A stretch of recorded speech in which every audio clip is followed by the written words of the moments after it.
আপনারা বিশ্বাসই করবেন না, আজকে আমি এমন একটা মজার রেসিপি বানাতে যাচ্ছি যা আলু আর লুডুস দিয়ে তৈরি। আর খরচ শুনলে অবাক হবেন, এত কম খরচে এত সহজ উপকরণে এমন মজার খাবার ঘরে বানানো যায়, সেটা না দেখলে বুঝতেই পারবেন না। মাত্র 2টা আলু আর একটা লুডুসের প্যাকেট দিয়ে এমন কিছু বানাবো বাচ্চা থেকে বড় সবাই পছন্দ করবে। আমি নিয়েছি 2টা আলু, ভালো করে আলুগুলো ছিলে নিচ্ছি, এরপর মাঝারি সাইজের টুকরো করে কেটে নিচ্ছি। খুব ছোট বা খুব বড় করছি না, যেন দ্রুত সিদ্ধ হয়ে যায়। আপনারাও চাইলে ঠিক এভাবে করে নিতে পারেন। সব কেটে নেওয়ার পর এবার ভালো করে ধুয়ে নিচ্ছি, পানি দিয়ে কয়েকবার ধুলে হবে। এবার আমি চুলায় বসিয়ে দিব সেদ্ধ করার জন্য। 10 থেকে 15 মিনিটের মতো সেদ্ধ হলে হবে। আলুগুলো সিদ্ধ হতে দিতে আমি পেঁয়াজটা কুচি করে নিচ্ছি। রান্নার ফাঁকে নিজের যত্নটাও কিন্তু দরকার। এখন দেখি আলুগুলো সিদ্ধ হয়ে গেছে, এখন নামিয়ে নিয়ে আমি ভালো করে মেশ করে নিচ্ছি। একবার হাত দিয়ে ভালো করে মেশালে টেস্ট একদম আলাদা আসে। এবার আলুর মধ্যে এক এক করে মশলা দিয়ে দিচ্ছি। পেঁয়াজ কুচি,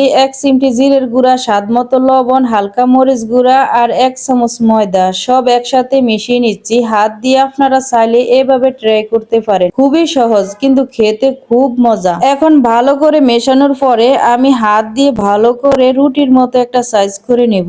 এখন আলুর মিশ্রণটা সাইজ করে কেটে নিচ্ছি। কেউ গোল করে কাটতে পারেন, কেউ লম্বা করে। আমি আমার মতো করে কেটে নিচ্ছি, যাতে ভাজার সময় দেখতে সুন্দর লাগে আর খেতেও ভালো হয়। এরপর আমি একটা লুডুসের প্যাকেট নিয়ে নিয়েছি, এটাকে ভালো করে গুঁড়া করে ফেলেছি, একদম মাঝারি ভাবে, যাতে না বেশি মোটা হয় না একদম ধুলার মতো হয়। এখন আমি এক এক করে আলুর টুকরোগুলো লুডুসের গুঁড়ার সাথে মিশিয়ে নিচ্ছি, যেন পুরা আলুর গায়ে লুডুসে ভালোভাবে লেগে থাকে। এতে ভাজার সময় সুন্দর একটা রং আসে। আপনারাও এভাবে ট্রাই করে দেখতে পারেন। এবার আমি এক এক করে টুকরোগুলো গরম তেলের মধ্যে দিয়ে দিচ্ছি। সব একসাথে না, ধীরে ধীরে দিতে হবে, এতে ভালোভাবে ভাজা হয়। তেল যেন খুব গরম না আবার খুব ঠান্ডা না হয়, সেটাও খেয়াল রাখতে হবে। ভাজার সময় একটু বুঝে বুঝে উল্টে দিতে হবে, যেন চারপাশটা সমানভাবে লালচে হয়ে যায়। একটু ধৈর্য ধরে নিয়ে করলে দারুণ ফলাফল পাবেন। এখন সবগুলো ভাজা শেষ, দেখতে যেমন সুন্দর হয়েছে খেতেও তেমন মজাদার লাগবে মনে হচ্ছে। আমি এগুলো এখন প্লেটে তুলে নিচ্ছি, তারপর প্লেটে তুলে আমার বোনকে দেব, দেখি ও খেয়ে কেমন রিয়েকশন দেয়। আমি তো আগে খুব এক্সাইটেড হয়ে আছি।